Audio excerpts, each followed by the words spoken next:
This episode is brought to you by LifeLock.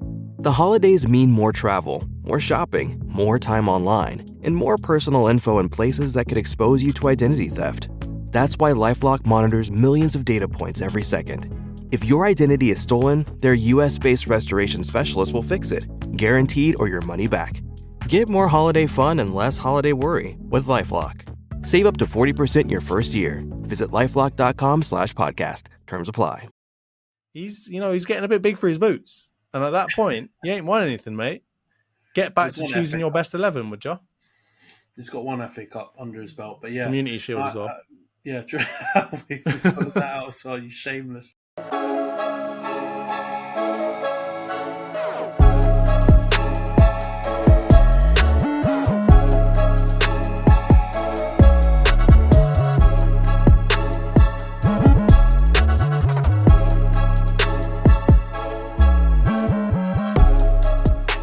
Hi everyone, welcome back to the Social Media Derby. Hey Johns, how's it going, man?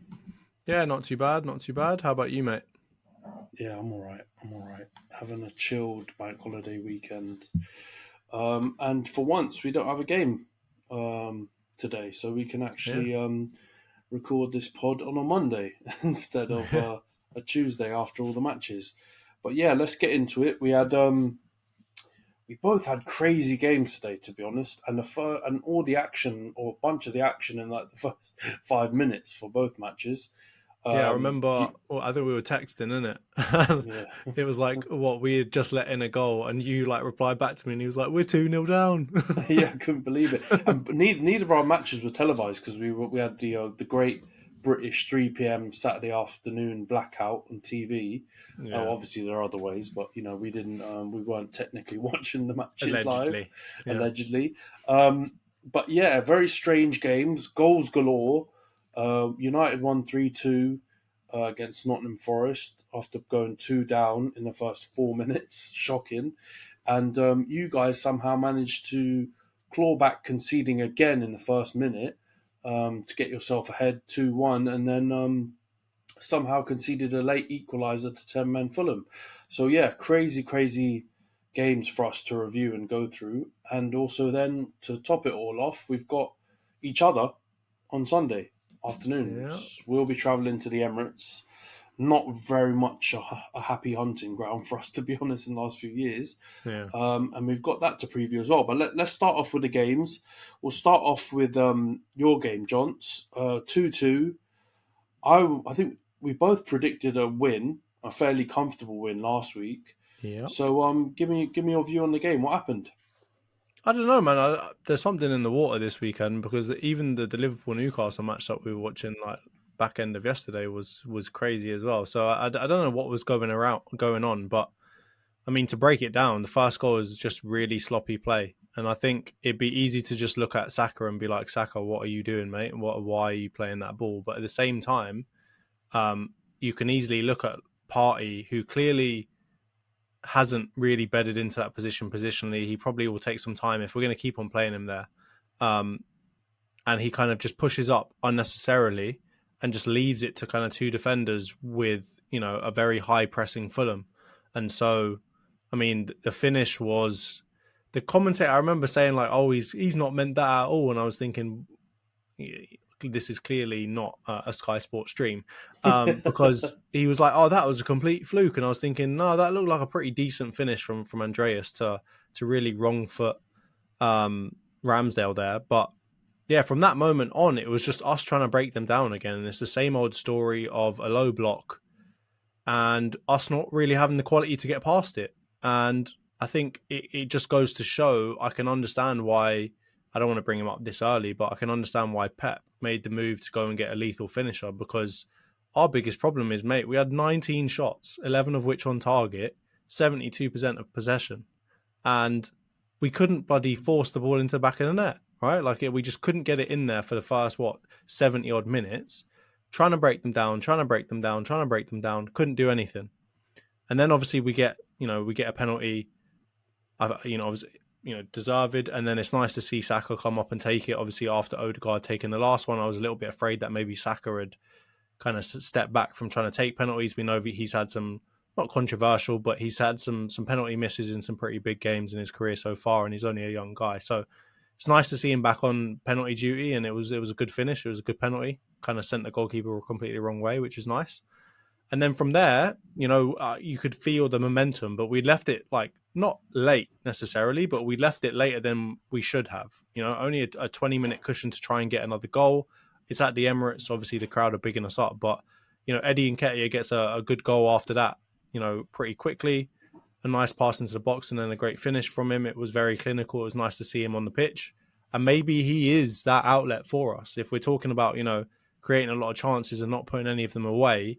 He definitely had a bit of a stinker last week in that regard and missed a lot of, kind of a lot of easy, kind of open, clear through chances. But he was pretty clinical when he came on. So from there, it looked like coasting season. It was time. It was time. Let's just close up shop. Let's shut it down. Let's get to the next game for Man United and just let's count this as like another one of those kind of stinky performances where we somehow win. But no. Calvin Bassey goes and gets himself sent off, deservedly so. I don't think that's one of few decisions that have happened that people aren't going to talk about because it was a blatant kind of need to be sent off. I think it was 2 yellows, right? And I think both of them were unquestionable. So down to 10 men. And then a corner. First of all, stupid from Zinchenko to let that corner go, like to even happen in the first place. That should not have happened. And then in the corner, no one picks him up. He's like literally in between 2 men, both looking at each other thinking, who's going to go for him? Is it me or you? So you got Rice and Saka just looking at each other thinking, who's going for that one? And my reaction is to say, Rice, you should bloody be going for that one. But at the same time, if the more I watch it back, I think, come on, Saka, man, you're not having a great game here.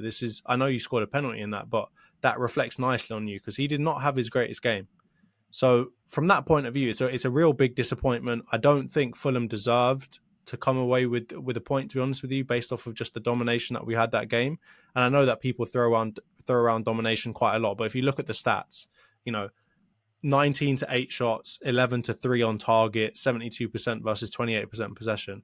We had significantly higher pass accuracy, way more passes in the game. We created a lot more chances. So from that point of view, we should have come away with 3 points there. And even without performing that well, we should still have come out with the 3 points. And so I won't prattle on, but I'm going to ask you, Ant, what did you think when you saw that bloody lineup come out again, where you got Trossard up front, you had Havertz playing again, and you got Partey back at right back? What was going through, and obviously you got Kiwior on the left hand side. What would go through your head as an Arsenal fan if you saw that lineup? Well, the Trossard one, I don't think that's madly controversial. I can see the argument for keeping Nketiah in because even at Palace, even though he's missing chances, I still think he had a good game and he influenced the game massively. He got the pen. He was a nightmare really for Gahey and Anderson to deal with. Even though I think they did well, I think he caused a lot of problems for them. And obviously he scored in the first game. So I thought, all signs point towards him keeping his place. But I can understand the logic in bringing Trossard in because he's done really well himself off the bench and, he's had his moments. And I feel like that wasn't the crazy shout. The Partey one, I think, is just continued frustration. No one wants to keep seeing that happen, but it seems like it's something he wants to persevere with. So I don't think it was a shock that he did it again.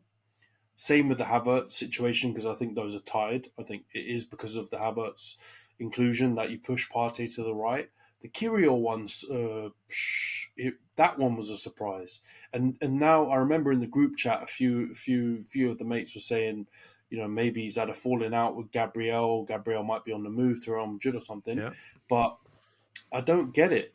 Like, all signs are pointing towards something going on. Either he's not been training well, they've had a falling out, he wants to leave or something, because I can't see the logic in playing Kiwior ahead of him. Even with the idea that Kyrgios's playing left back, why didn't they bring in Gabriel to left centre back alongside Saliba and put Zinchenko at left back because he came on anyway, and then continue the Partey experiment at right back, or just play, White and Saliba with Zinchenko at left back. I don't know. I can't understand what Arteta's really doing. I don't see the logic behind it, and I feel like he's having a bit of his crazy professor moment that like Pep's had. A lot of the top managers, Benitez, Mourinho, have all had these moments where they've done stuff which people just can't. It baffles me. It baffles me around the Gabriel thing, and I think there's definitely a lot going on there. But I was watching kind of a reporter asking Arteta about it, and he had said, I've told him the way that I want him to play. I've told him the reason for why he's not playing. He understands that. Whether he respects it or not, I don't know. Kind of jokingly said that, and that was that. And then obviously the Real Madrid rumours come out. I read other things that say Gabriel's, firmly wants to be at Arsenal. He wants to bring us a title. He wants to do all these things. So I'm really confused on what's going on here because you know as much as I know. We all know that he's got the bozo gene in him, right? We know clearly that Gabriel can throw in clangers when he needs to, right? Or not when he needs to, whenever he feels like it, apparently, right? But at the same time, there was a lot of discussion at the back end of last season, even when Saliba was out, right? There was a lot of discussion to say who was Arsenal's best centre-back last season. Yeah. A lot of discussion around that. So it's clear that Saliba, it's clear that Saliba has got the nod there, so he's definitely part of it. But I don't know what's gone on with Arteta to think that, having Gabriel in there is not the right decision when clearly we've got Partey playing out of position. Kiwior has barely had any minutes for us, generally speaking. When he's got on, he's looked all right, but he hasn't got on very often. Then you've got Zinchenko, who's supposed to be like a kind of a leader in our dressing room, and obviously people mocking him for crying and getting everyone together after he makes a mistake and all that. But you'd think he'd get on the pitch. So again, we're playing Kiwior on the left hand side, where there's a better, or there's what you'd expect Arteta's favourite, a preferred left back to be there. So he's getting in ahead of him somehow.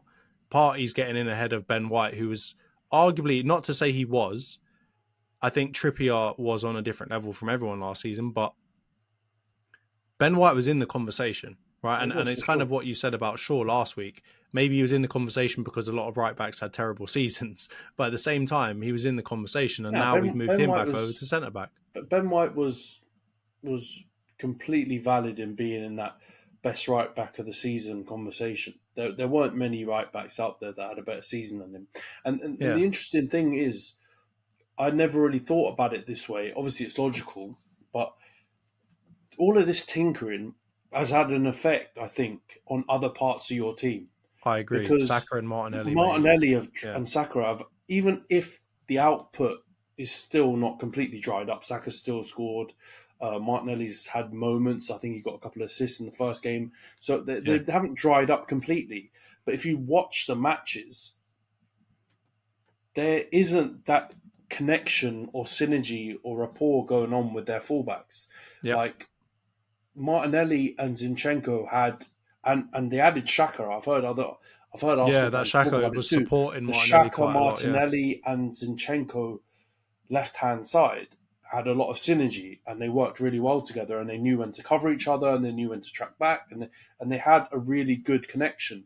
And the same on the right hand side, Saka and Ben White used to. Like, I was shocked when I would see Ben White do the overlapping runs because he did it quite well as well. He did it like a natural right back. Yeah. And I thought that would be his kind of weakness, would be centre back playing right back. He'll be good defensively, but maybe he won't know the runs. Maybe he won't be able to work with the right winger as well as a natural right back. But I think all of those things worked. And now you've moved things around a bit. Partey and Saka, I think you're right. The first goal comes from them not reading and understanding when to be in, when for Partey to come in the midfield, when for Saka to give the ball, back in that direction. Because it almost looked like Saka was expecting a right back to be there, and there wasn't. And it just went straight through and straight to Pereira. So that's clearly something that's a bit concerning. But I think these are teething problems from this change in tactics and formation changes that Arteta's looking to implement. And I think it's natural that there will be some, for reasons that we've talked about, for Partey being the one who's playing the right back into midfield role, not being John Stones, who's a centre back or right back moving into midfield. You lose there's defensive nous that Stones has. We've talked about it, that maybe Partey doesn't, being the other way around. Definitely doesn't have, yeah. But I think it's natural teething problems that you're having, experiencing right now. The argument I've just seen go around is, why is he implementing these changes when you've had one season of a style and system that really worked, and he's moving on so quickly to experimenting with other styles. Although you've made a very valid point before on here, saying that to beat City you need to be so multifunctional, you need to be able to play different styles. So it's a hard one, isn't it? You either perfect your one style, which I would say Jurgen Klopp, That's Liverpool a Liverpool did thing, before, yeah. and were just basically 100% one-dimensional competence at but that one formation. It was so good. Yeah. Or you go and try and do what City have done and reach 90%, 85%, of a level, or maybe higher because they're City, at 3 or 4 different styles. And it seems like Arteta's leaning that way. And the problem being, he's not done this stuff in pre-season, and yet he's decided to do it in a real game situation, which can be costly. And I feel like you've kind of been goading this kind of result in the first few matches, where you played well, dominated the games, but gave just a little you left a little crack of the door open for a team to potentially bite you on the arse. And I do think that's happened in this game and it's caught you up. Do I think it's fair? Probably not, because I think you did, out of the 3 games I've watched you guys this season, I think it was a game that you dominated more than the other 2.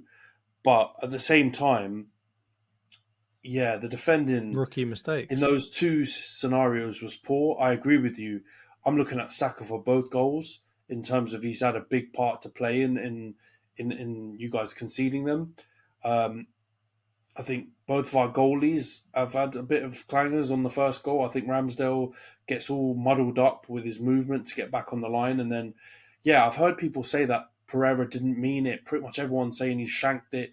But when I watched the goal, he curled it into the near looked post. like he sent him with the eyes to curl it and lob him, but he flicked his foot round it at the last moment and redirected it near post. So I'm giving that to him. It's not X-Man U bias. I actually think he's done a really great piece of skill, and that's caused Ramsdale to turn into Bambi on ice and not know what the hell he's doing. And because he's running. He's running facing the left side of him, thinking that he's going to get chipped over to the far post, and then he's just done him the other way, and now he's trying to doesn't know which way to turn, and his body he does. It reminds me of the Martinez one where he gets exactly. It's like that, but for a goalkeeper. I heard someone say it was like the Messi on Jerome Boateng thing, when his body whole flips around and he takes off and then just sits his on the floor. Yeah. But and even for the corner, I don't know. It's hard, maybe a bit harsh, but I just feel like defensively it's just quite poor to concede a goal like that. I think that not picking up the man, I think goalie not being commanding in the area. I'm old school like that, I am. That's why I love Alisson so much. You want a goalie to just be huge and monstrous. Yeah, he was amazing.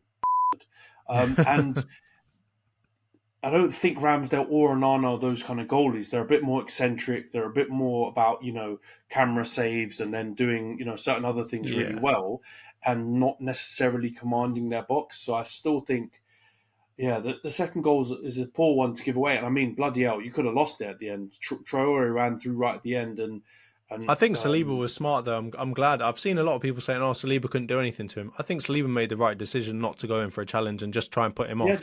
You know Traore. Yeah, he can barge past you and he's rapid, but he can't finish to save his life. So let him have a shot as much as he wants and we'll be fine. And I think it hits Ramsdale square in the face, doesn't it? And bounces back out. So use whatever part of your body you got to, man. Yeah. No, I agree with you. I think Saliba did the right thing, even though he kind of got burst for pace. I mean, it's the 90-something minute. Saliba's playing the whole game. Traore's just came on. Yeah. He's going to do that to most defenders. And he's baby oiled up, man. You can't get your hands on him. He's slidey, exactly. But he kind of breezed past him. But Saliba did the right thing, at least sending him down his left-hand side, because Traore is poor finisher with his right foot. But if he's going to have to shoot with his left foot, you got to take those odds. And I think he made the right decision Yeah. in looking at the odds of Traore scoring. And if I send him down that side, even if he gets past me, I believe there's a lower chance of him scoring. And sure as hell, he fluffs his lines with the shot, and you guys are kind of managed to get away with it. But yeah, it was. I think it's something that's come. It might be a blessing in disguise for you guys, because it might Wake us up, kind of it like might Ten wake Hag, you right? up. Yeah, it might wake you up and might make you go, "Wow, we need to lock in now." And what better than a big kind of fierce rivalry Derby, game at yeah. home to get you guys, because if you come off that win, you've got 10 points out of 12, not terrible. I expect City to win their next game, so you're only 2 points behind. That's Yeah. not the worst. That's not the worst scenario to be in. It's just, I guess, the manner of the performances. It's the And manner you of the guys performance. It's also the fact that we're losing against a team that we need to be beating, right? There's drawing. when you're playing up, when you're up against City, right? You need to take, any of the easy games need to be put away. And no offense to Fulham fans, because I did say you guys would go down, and I appreciate this is kind of maybe just desserts for me, but City's not City, sorry, Fulham's a game on the calendar that you are marking as this is 3 points for me. And when you're coming up against City, you can't afford to drop those 2 points and draw to them. We saw what happened on the back end of last season, right? We had a decent cushion, couple of draws here and there, and we're 5 points behind now somehow, right? So from that point of view, the performance, of course, is disheartening, but at the same time, you can't be losing points or dropping points to teams like Fulham. No offense to Fulham fans, but you can't. If it was you guys, if we drop points against you, I'd be like, okay, fair enough. If we dropped them against Liverpool, Newcastle, Man City, I'm okay. I get that, because those are hard games. Those are real difficult games. But you're at home against Fulham. This should be no offense to Fulham again, but this needs to be a solid, guaranteed 3 points for a championship winning side.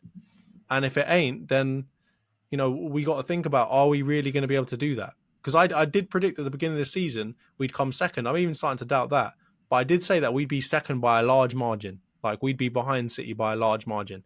And this is the exact reason why. Because City are not dropping points. Even when they had a little shake against Sheffield, they're not dropping points, man. And I don't see who's going to beat them. Newcastle looked unstoppable, and then look, City beat them. So, man, for me, it's really disheartening. And I think the last thing I wanted to say, you kind of touched on it, was with Saka, whenever he's got the man coming around the outside of him, it allows him to cut in, right? Because it distracts the defender out. Someone's gonna be slow to pick him up as he cuts in, and he'll whip it into the far corner or slap it, right? And he got so many good chances and goals from those kinds of positions last year because someone like Ben White was coming around to distract the defender. You saw now, right? He had, I think it was it Anthony Robinson all over him. He got no respite, and Saka's a strong guy, but he's played he's just set a record for the number, the most games in a row or whatever for a person of his age. So he's got Anthony Robinson just all over him, and he can't get a break. He can't get a breather, and I think he just played him out of the game.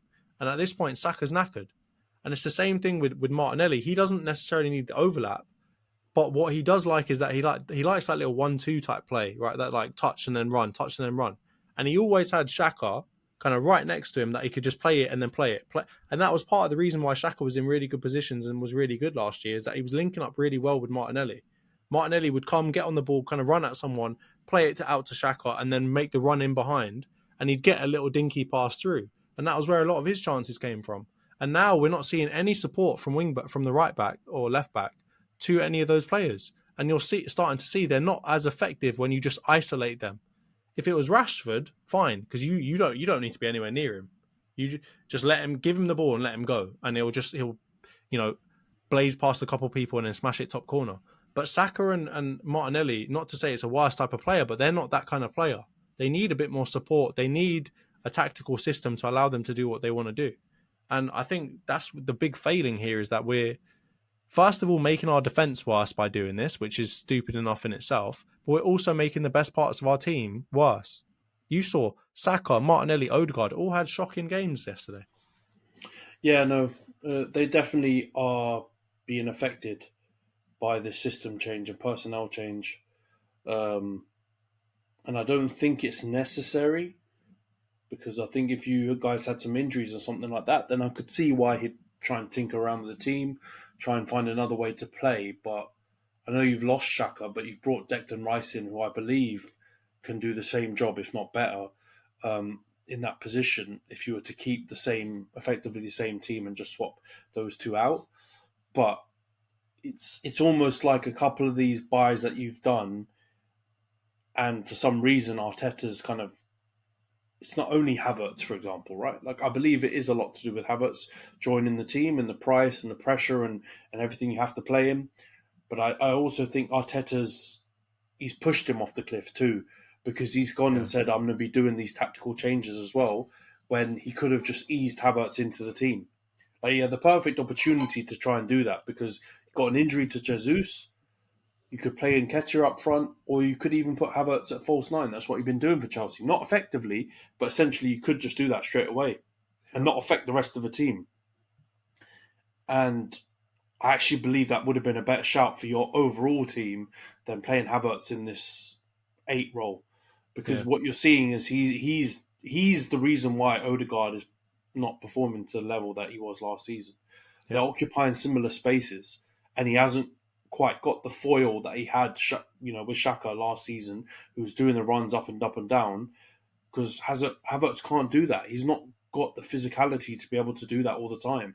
He's automatically going to have to be a little bit more offensive, and therefore Odegaard is going to be the one that's forced to do that from the right. And what you'll see is, when Odegaard's being asked to do that, like when Vieira was asked to do that, physicality is not his biggest strength. Nope. He hasn't got a set of lungs to go back and forth, back and forth. You need him to be able to just impact the final third with his skill, his vision, through balls, his shots. He scored loads of long range shots last season as well, and and that's hindering him. And I do believe Declan Rice, even though he can play a 6, I actually think he's better doing the Xhaka role. I literally think that should be the thing he should go and do, because you're taking away from his game if you're asking him to sit back, and it all seems unnecessary because you've got Partey still. If you lost Partey, then I understand how things would have changed more, but you've still got him there. You've still got Chargy, right back. So play him at 6. White's there. You've got the extra defender. I know he's injured now, Timber, so you're back to square one in terms of your centre backs. But you already have quite a few. Zinchenko is now back. I really think a lot of this is self-inflicted, and it might end up being that it's going to be, it's going to pay dividends later on in the season when you start playing this. When you need to play the system against, a City or another team. But if you keep dropping these points, like draws and stuff like that, and not picking up momentum from positive performances, by the time it kicks in, like you said, you might be too far away from your targets to try and win the league by that time, and it'll be like basically a failed experiment. But I don't know, man. It's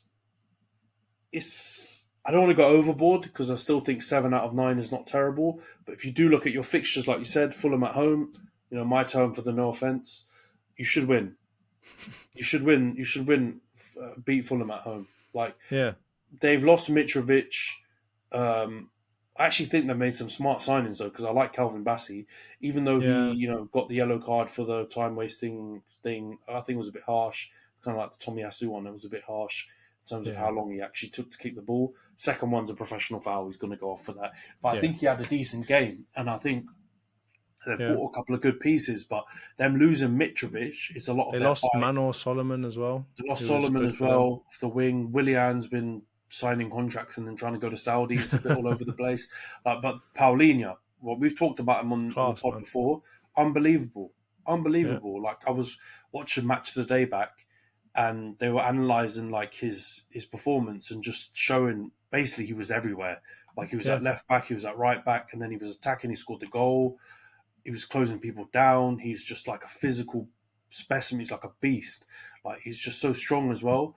Like, someone should be getting him. Like, all of our teams need a DM. Well, not you now because of Declan Rice buying him, but Liverpool could do with him. I feel like he would fit perfectly into. We could use him badly to play alongside the Casemiro. Like, big teams are out there that could use him. I heard that Fulham are asking for a lot of money for him though. But But to be fair, if you're paying 115 million for Caicedo, who's giving away penalties, yeah, exactly. I yeah, think might be his worth age it. and stuff doesn't go for him because people are looking to buy young and buy potential and stuff these days. That's more what you kind of get for those big sums. But if it was me and United had 60 to 80 million, I'd buy him. He's prem proven. He's in the prime of his Mature. You career. ain't got to wait for him to get good at all. He's Yeah, already there. he doesn't tend to make rash decisions either and stuff. Like we saw him when United played Fulham, and him and Harrison Reed, like honestly, their midfield bossed us.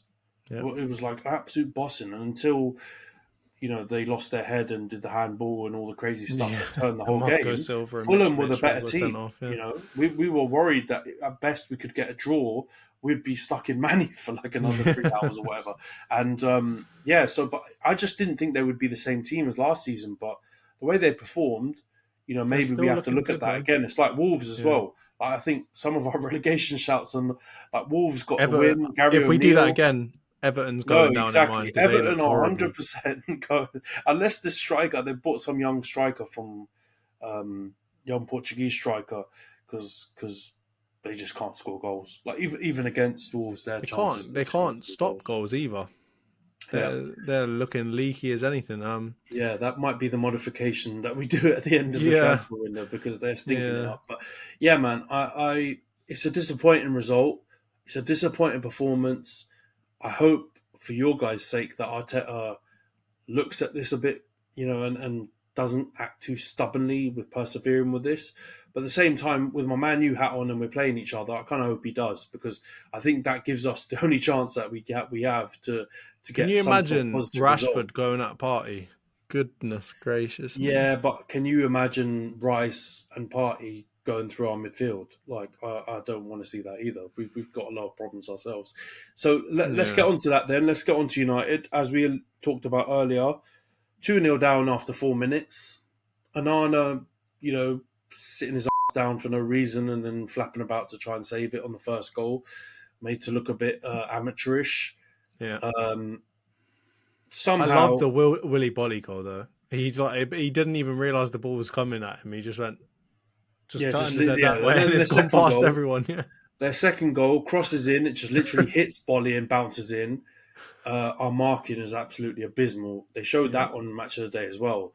They showed how Delo had lost his man. Everyone basically who had a man in the box lost their man, and they scored. So it literally could have gone back post and they would have scored middle. They would have scored front post. They would have scored. Like we just were just a A shambles. defence full of Trents, we call that. Exactly, the Trent defense. All of them were pretending to be Trents, and Yeah. then we managed to turn it around, man. And I'm not shocked that we did turn it around because 2-0 down after 4 minutes, it's not over.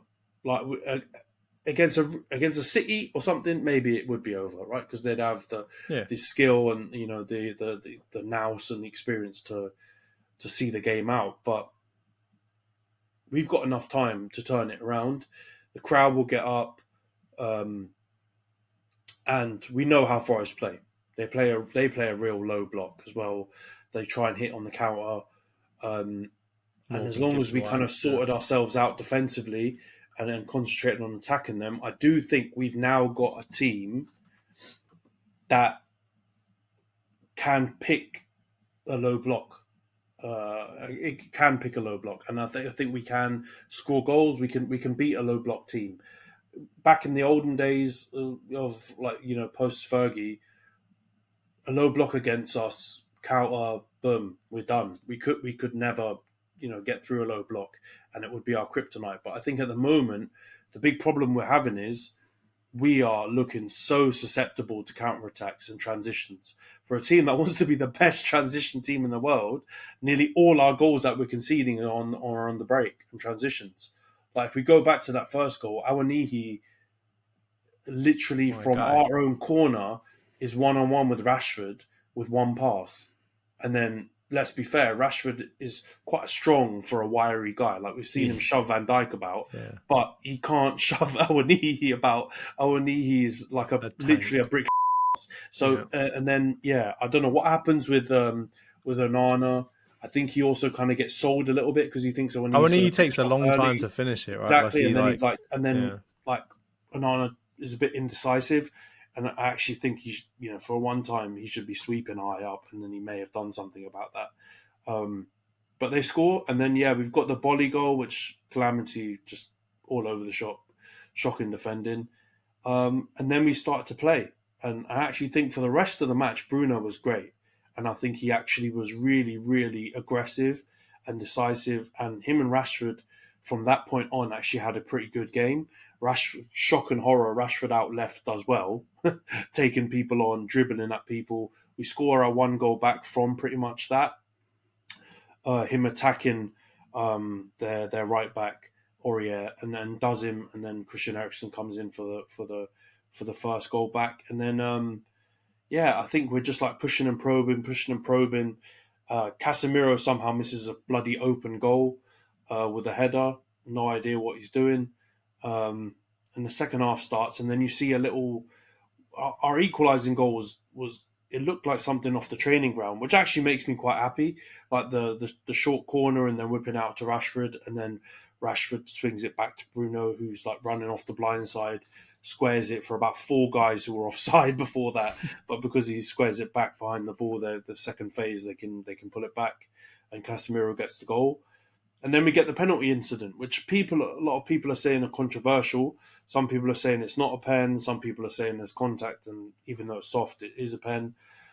Like, I've seen those pens go against us recently, and people have been absolutely livid. I can remember Sancho had two last season where it was the same, if not more contact than that, and we didn't get a pen. I think I remember McTominay one at Crystal Palace where he absolutely got wiped out and didn't get a pen. So it's soft, man. I think there's very minor contact. It's like Sabozolai one a few weeks ago, where everyone was saying he was diving. I actually think there's a bit more contact than that one, but I think it's a soft pen. And Danilo's just an idiot, man. I don't know why he doesn't actually well, he need to pulls do out. anything. I Like know he he pulls goes out. in He's and then already pulls done the back out. first But action, and then he realizes, oh, shit. And I feel like that's just like a really inexperienced. I actually like Danilo as well. I think he's a good midfielder, but I think it's just he showed a bit of inexperience there doing the first action and then trying to pull out by then. Rashford's already trying to run by you, and he's going to be smart and try and like get real close to you and suck out the contact, which even if it was super minimal, it comes and the pen's given. And I was happy with how Bruno took it because, I always worry with Bruno pens because you never know how he's going to take them. There's about four different ways he does it. he does the Either Ric does the Flair bloody walk hop all the thing, time. or he does a little Ric Flair thing, or he just slaps it. I've seen him sky a few when he just slaps it, so you never know what's coming. But he absolutely hammered it in the bottom corner, and Matt Turner had no chance. I thought Turner was quite good as well, man. He made one really good save from Anthony where he tried to curl it, and he saw it really late and clawed it out. One from Anthony also in like the first minute as well, I think, which led to the corner that they scored from. So I think he had a good game. Obviously, there was the red card as well before the pen, where Joe Worrell pulled him down. And we were talking about off camera because obviously you had the Van Dijk red card as well. It's a hard one, that final man goal scoring opportunity stuff, but at least the only thing I can take solace from is they're being consistent. Like Van Dijk one got it for that reason, the Worrell one got it for that reason. Maybe we need to look at the rules we talked about last week, refs and the rules, but at least those are consistent decisions being given. I think what was it? Was it someone got a penalty this week, and it was an almost identical handball to the one that Romero didn't get when United played Spurs. And who was it? Someone got a pen this week. Wasn't it Tottenham got it for them this time, didn't they? Was that Bournemouth? Did they get a pen in that match? I don't think they did get a pen in that match, did they? No, it was Man City at Sheffield United. Yeah, Man City, the one that Haaland missed. Sheffield United. They struck a guy's hand. It was given as a pen, and that's what pees me off, because you had the Romero one the week before that went to VAR and they decided that wasn't a pen, but this one they went to VAR and decided it was a pen. Almost identical, same proximity stuff, same. The hand was out, and they give it. So at least with the Joe Worrell and Van Dijk one, even though I can understand the arguments against, at least you can say the refs are being consistent. But yeah, there weren't that many controversial decisions this game week. Well, But I mean, yeah, Trent could have we got sent snuck it off, out. but Oh yeah, I mean, even the Trent one's a bit harsh though, isn't it? Because he gets fouled on the first one, that he gets the yellow card for throwing the ball out. yeah, but the second And he one was definitely a gets away blatant with yellow. it. Yeah, The ref bottled it. Let's be honest. He yeah. bottled it on the Again, second one because he didn't do it realised to the first Tomiyasu, one. but he did it to little Exactly. Liverpudlian homegrown boy Trent. Stinks. Exactly, and this is what I was saying about Tomiyasu one. That's harsh, and you'll see. Even though I think you were like on the side that Tomiyasu made stupid decisions in that case, you'll Yeah. see other people do it and they won't get a red card for it. So that's the infuriating part, isn't it? That you don't get the consistency. But anyway, back to our match. We barely deserved it. I think we did deserve the win in the end because after the rest of the 85 minutes of the game, I feel like we played well enough to win. It was squeaky though, because even after we got the 3-2, Nottingham Forest with 10 men applied more pressure than we did. And we just don't look convincing, man. So it's ominous, the fact that we're both playing each other. Because it's the perfect time for both of us to play each other. If either one of us was playing well, it would be like, yes, this is the perfect time because you haven't looked great, we haven't looked great, and it's now just going to be the battle of two underperforming teams at the moment, really. And I guess 7 and 6 points. If you think about it, at this point last season, we had 3 points. Yeah, I mean, results-wise, maybe not. Fair enough. But, I mean, we're both... Based off of where you finished and based off of where we finished, we should have cleaned up these first 3 games 9 points straight away. And I think on top of that, we're having... come on. Where did they finish last season? No Kane as well. But I think we're both having the same problem of managers struggling to find a winning formula. Right, I think with you, it's a bit more justified in that you don't have necessarily all the pieces that you wanted to have, despite spending a decent amount of money. Whereas we have no excuse really. We've got pretty much all of the pieces that we wanted, apart from at least what the fans wanted in terms of a striker. We didn't get that, but that was because Arteta didn't want one. So from that point of view, it's going to be an interesting battle, and I think Man United performance against Nottingham Forest. It was arguably the worst start I've seen from your team, which is difficult. I think it's the worst in history. We've never been 2-0 down easily. In 5 minutes at Old Trafford. Exactly, and I think the fact that it came off of like 2 like swung in or set piece type goals as well doesn't help either. It kind of shows. Usually, those are goals that you can. Unless it's somebody whipping it top corner like a free kick or something, usually those are goals. If you're organised decently well, makes it very difficult for a team to score. It's different if somebody smashes an absolute beauty from 45 yards out or whatever else, right? But off of set pieces, same thing as our second goal or the second goal we conceded. Sorry, it's sloppy. It's preventable goals. So from that point of view, terrible start. But as you said, I thought you deserved to win. And I like Nottingham Forest. I think if I had to choose anyone, they're probably my second team, and Awani might be my second, favorite player in that team. So, but from that point of view, you deserve to win. I think you you did enough in the end, and you showed that you wanted it, which I think was the most important thing that had been missing from your team is the desire. Ten Hag has mentioned it. We just don't want it enough. People have been calling you a bit spineless for the last, couple of games. I know it's early to say that, but it doesn't seem like there's a whole ton of character. And I think in that game, Bruno showed that he had character. Rashford showed that he had character. Again, he's playing in his favoured position. If he's playing up front, maybe he wouldn't have shown as much character as he did. But you did enough to win in the end. And I think that's what you needed to do. And I think the pen was a bit soft, but at the same time, soft pens are given all the time. So I don't think we can complain about that at all. If it was not given, I'm sure there would be plenty of people saying that should be a penalty. So at this point, I try not to argue about penalties anymore because I have no idea what an actual penalty looks like anymore. But again, looking at it and looking at what happened to Szoboszlai, sure, that's a pen, fine. So I think from that point of view, you guys should be happy. There's a lot of people that are on Twitter, dissing you guys after that 2-0 down. And I know a lot of tweets had to get deleted, or what do they call them now? X's. I know a lot of X's had to get deleted after you guys came back and won it. Just the same way with Liverpool and Newcastle yesterday. So that must have felt sweet. And it's nice to see you guys not be every week, because otherwise your fans would be unbearable. Yeah, no, I mean, yeah, man, it's one of those ones where it feels a bit bittersweet, just because, as it probably was when you guys beat Forest yourself, less so with Palace because you being down to 10. I think it's gladly, rightly seen as a very good result, but probably similar to your Forest game, where kind of the opposite way around for you, because you started really well in that and then tailed off at the end, and we started poorly and got better in the game. But it's not ideal, man. Look at it this way: you've got 7 points, Spurs have got 7 points, Liverpool got 7 points, but the feelings around all three of those clubs are different. Like, you've got the same points as both of those two teams, but because of how they've been playing, or how they've just, like The Liverpool, for example, expectations, grabbing that victory out the jaws of defeat in the last few minutes, feels different, and the expectations are different.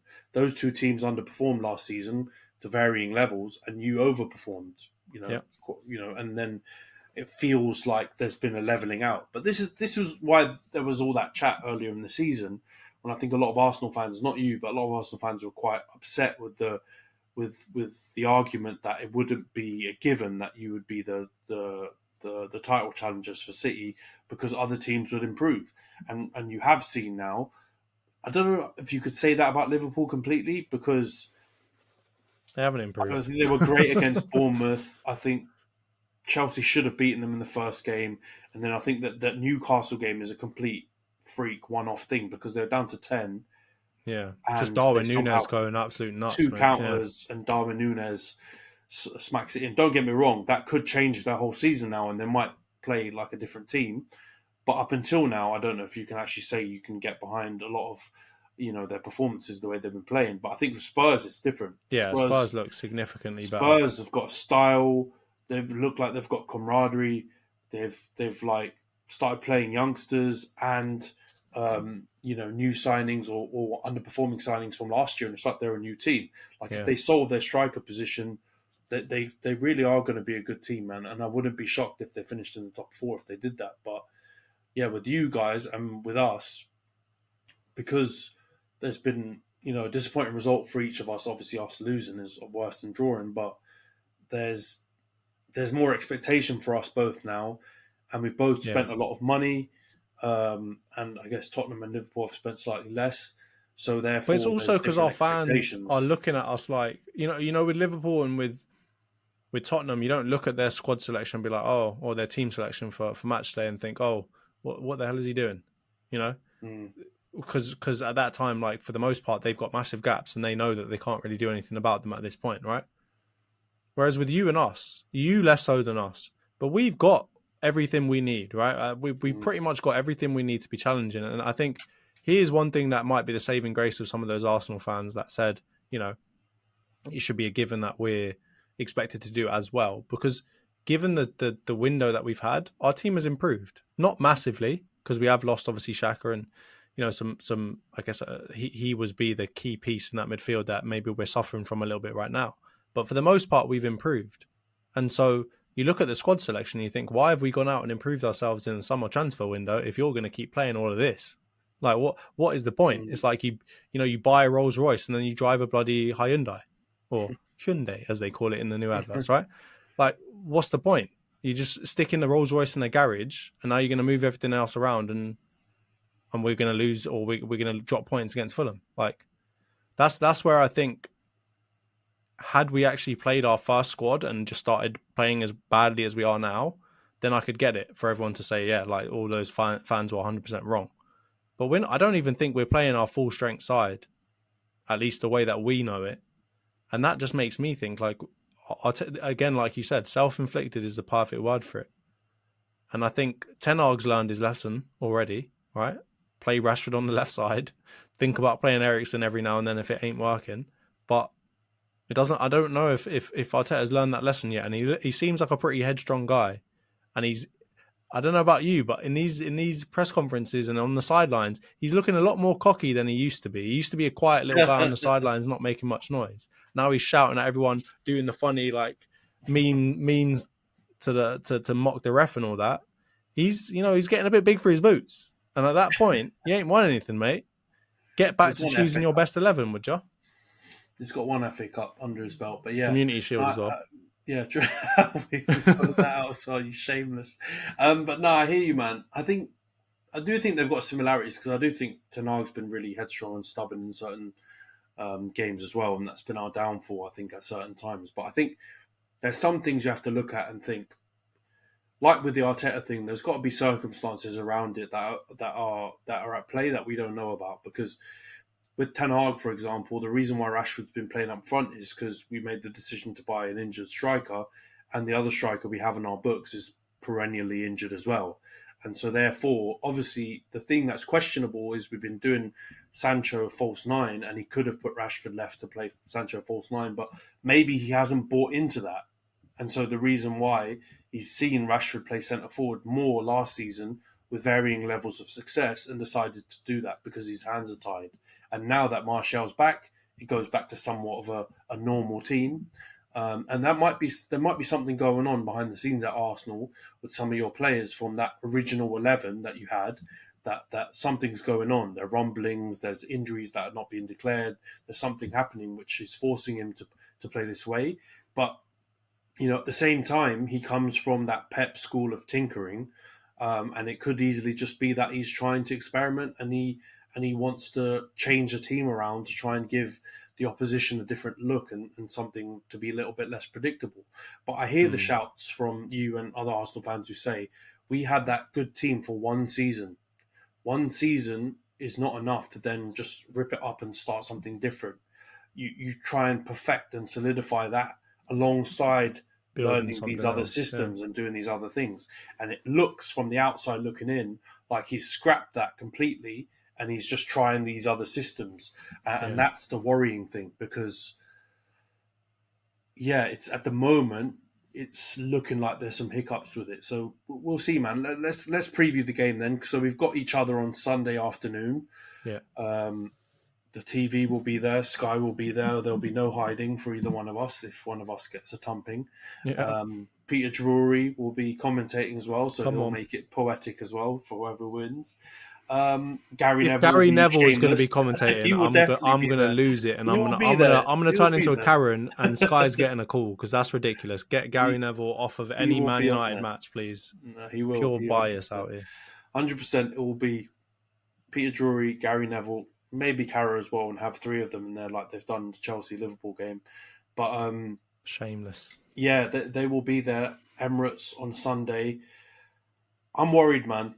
I'll be honest. Even with the stuff that's going on with Arteta and your team changing and this disappointing result, we are so leaky in defence and we're conceding goals left, right and centre, or not even only goals, chances.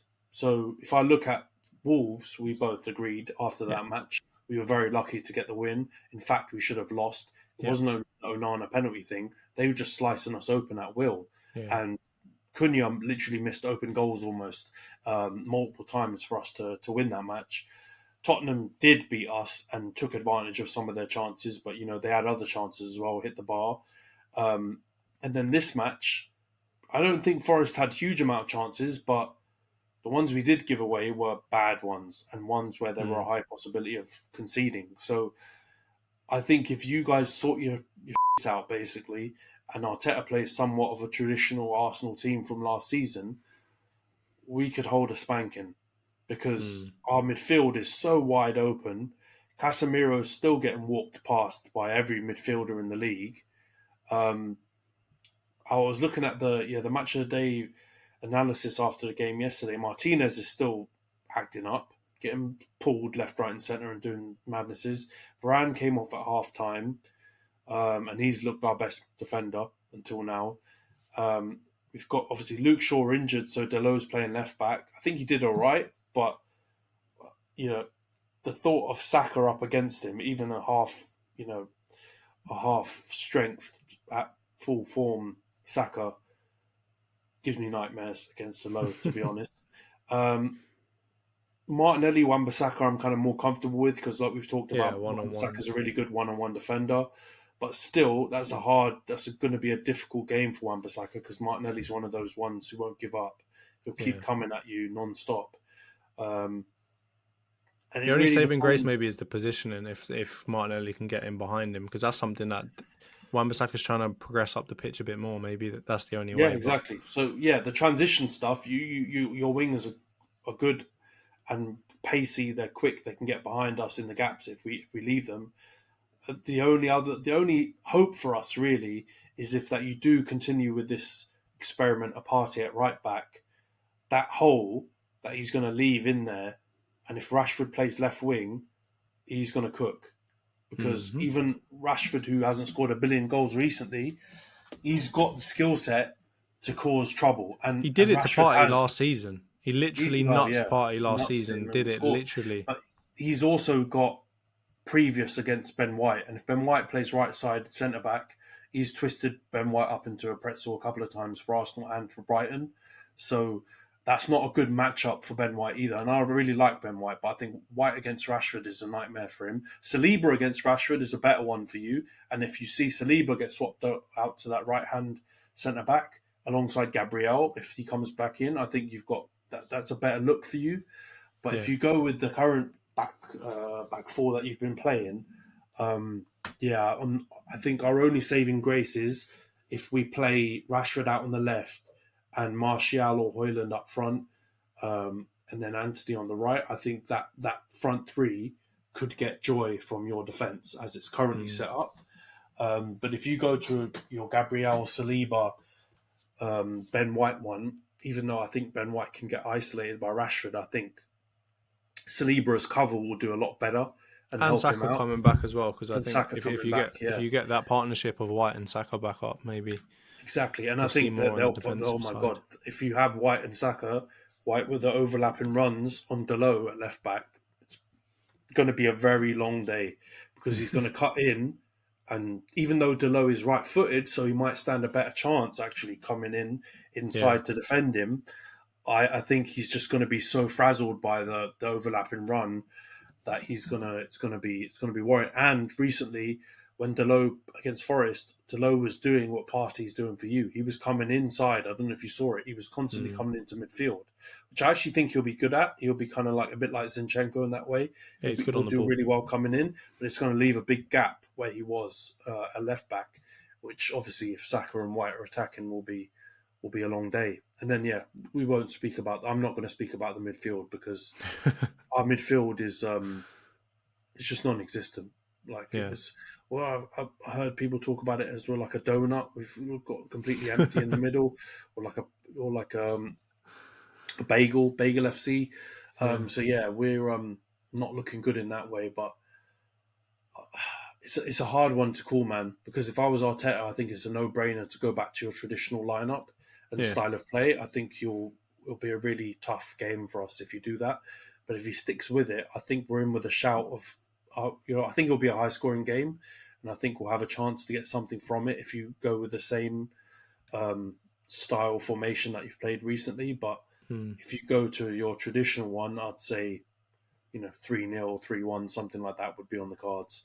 But if you persevere with this Partey at right back, Havertz in midfield, I can see it being a 2-2, 1-1, something like that, and not ending up being too lopsided. But what do you think, man? Yeah, I can see it similar. I think if we set up the same way that we've set up for the last two games, we clearly are letting in goals. So I think from that point of view, if we set up the same way, I can see us losing. I can see us losing 2-1. I think defensively, yes, you are shaky, but at the same time, we couldn't bloody finish our dinner recently. So I could see us losing if we set out like that again. If we set out like we usually do, I still don't think it'll be a massively high-scoring game because I mean, last season against these two teams playing against each other, it brings something out of you lot. I don't know what it is, but you guys come up against us and you guys play a lot better than you have been against any other team. So from that point of view, I think you also do decently well against big teams, not including Tottenham in that because they're not a big team. Not away, but yeah, like. Not away. We've lost fair maybe enough. every game away against this. That top nine never existed before, right? It's because we're so shy against them. Against Arsenal away, it wasn't a battering. right? I haven't seen you go and play against Arsenal, even if it's away, and get battered. So I think if we do play the way that we're supposed to, then I could see us winning again 3-1, I think. But I think it would be a generous kind of scoreline based off of the actual play. But again, if we come out with Partey at right back, Havertz in midfield, I can see us losing. Honestly, I can see us losing. It's been very disheartening watching us recently, given kind of the way that we played.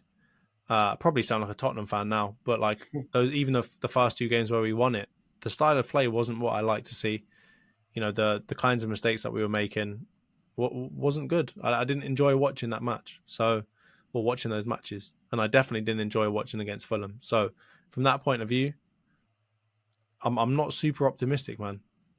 I'm not. This is the best time for you to play us because we look horrible. You guys also look horrible, but again, you might get up for it on the day. Ten Hag might have rattled some cages, and you might just beat us. Who knows? I mean, yeah, I hear what you're saying. I do think weirdly enough, it's the best time for both of us to play each other, and I do think that a win Yeah, for either one of us off in this game could be the little kickstart that we both need for our season. I think if we draw, it kind of leaves us in the same situation yeah, that we are in now. Even though I think we might come out of that with a bit more confidence, I still think it wouldn't be the same level of confidence boost that I think could have a big effect on us. Like, for example, the Liverpool win yesterday against Newcastle, I think is yeah. going to have a big impact on them. Um, I think equally, if we were to come away from the Emirates with a win, I think it would be just the kickstart that we need. I think it would be a big blow to your hopes Yeah. to challenge again off the back of the draw with Fulham as well. I think it would because I really believe both of our teams are really heavily reliant on confidence and Yes. like a bit of rhythm and good results breeding more good results. Um, I think teams like City, even Liverpool to a certain extent, don't have to rely on like form to be good to continue that kind of role. They can Yeah. pull out a big victory, in isolation. I don't think Arsenal and United are way too fragile. We've proven And we've it. also got very venomous fan bases. Yeah, So when we have bad results, everyone jumps on us, and that gets the confidence even lower. Right? I agree with you completely. yeah, man. And let's see how it goes. It's gonna be a nervy watch, super nervy watch. I never really like watching Arsenal United games because I just feel like they're just because of the old rivalry, and the fact that our family's split. Two of the brothers are Arsenal, two of the Yeah. brothers are United. It's always a very lively group chat after the games, but I think it's going to be a big moment, man. It's kind of a bit effed up that it comes so soon in the season. To be honest, I would have Yeah. liked both of our teams to have a few more games before one of these big Arsenal United matches come around. But yeah, the fixture list is what it is, so we'll have to see, man. I think at this point, it's looking long for everyone with City anyway. And my prediction of you guys being close to them, if we win, I think that's my prediction probably in the mud. Yeah. If you win, I still think you've got a shot. You'll only be 2 points behind them, I think, going into the international break, which is not terrible. But I do think they've been very lucky, haven't they, with their fixture list? I think the next four games Yeah. they haven't got anyone in the top in what last season's top 7 or 8. I think the hardest game they've It's got kind of was the away to opposite West of what Ham. happened So last season, because last season we had quite an easy run for the first, I think, maybe 12-ish games in comparison to everyone else. And now it looks like City have kind of gone and got lucky and managed to get a good, easy set of fixtures. But next week's hard for a lot of people, man. I was looking at my FPL team and I was like, oh no, I don't know what to do because I've got so many players against really hard opposition next week. So it looks like next week is just going to be a sticky one for everyone. yeah, it's tough. It's a lot. It's the week before this is the thing, man. This next game week is kind of like the last of this first 4 game week, the block of first 4 game weeks, and then you've got international break for 2 weeks, and then we come back, and then basically everyone's playing every 3 or 4 days. Who's in Yeah. Europe anyway? You've got the League Cup will kick off, you've got the Champions League will kick off, you've got Europa League, for Liverpool, and then man that will kick off, and you've got all the different European competitions will be kicking off. So that's when it's going to get real sticky, and that's why I Hmm. think this game is so. It's crazy how it's come about in this fourth game week because if it goes wrong for either one of us, it's going to be really hard after the international break. You're going to have to be playing games all the time. You're going to be really fighting against this negative momentum. So I'm praying that, we get a win, or at least it's a draw, I think, to at least take us into that period, and we'll be able to build up some confidence. But yeah, man, it's a weird moment for both of us. I didn't think we'd be at this point coming into this first game against each other. I thought we'd both come probably in the back of 9 points each, or maybe us 7 with the Spurs game. But yeah, we've come in slightly below that, so I think there's kind of a bit even more pressure around it. So yeah, let's see how it goes, man. Yeah.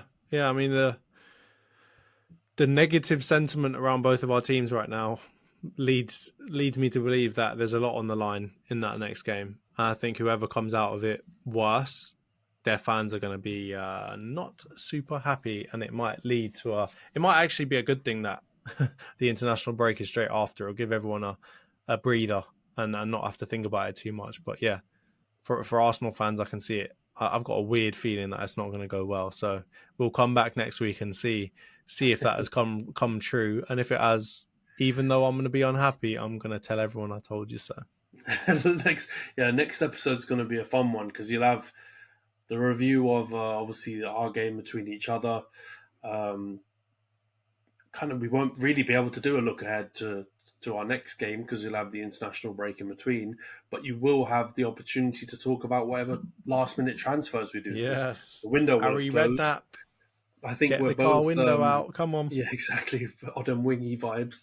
I think we both need to probably do a little bit more in the window. I think you guys, at least a lot of people are talking about trying to get in a Timber replacement, right? Yeah, Timber, like a short-term replacement. We're looking at getting a Luke Shaw short-term replacement. I'm seeing worrying rumours of Cucurella and Marcos Alonso, which is making myself. So that's not good. We also need a midfielder. There's been talk of Scott McTominay weirdly getting linked with Bayern Munich, which would absolutely crack me up. You've got Harry Maguire still being linked with a loan move to West Ham, which just pisses me off even more. Mavropanos, right? Mavropanos. Yeah, they got Mavropanos in the end, yeah. They're citing Kudus as well, that like West Ham are cooking. David Moyes. It can't be David anymore, it's David now. So yeah, there's a lot for us to chat about, but I guess we can leave this week's ep here. Johns, thanks for chatting, man, sharing the therapy chat from this last game week. Also, if you're listening on audio only platforms, don't forget to follow the pod. Leave a 5-star review if you're listening on Spotify.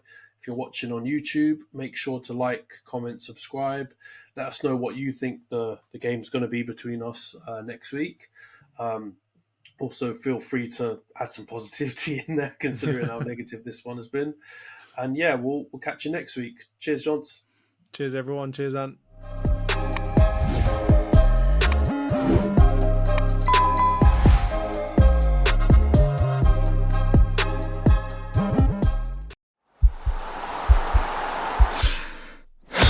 This podcast is part of the Sports Social Podcast Network.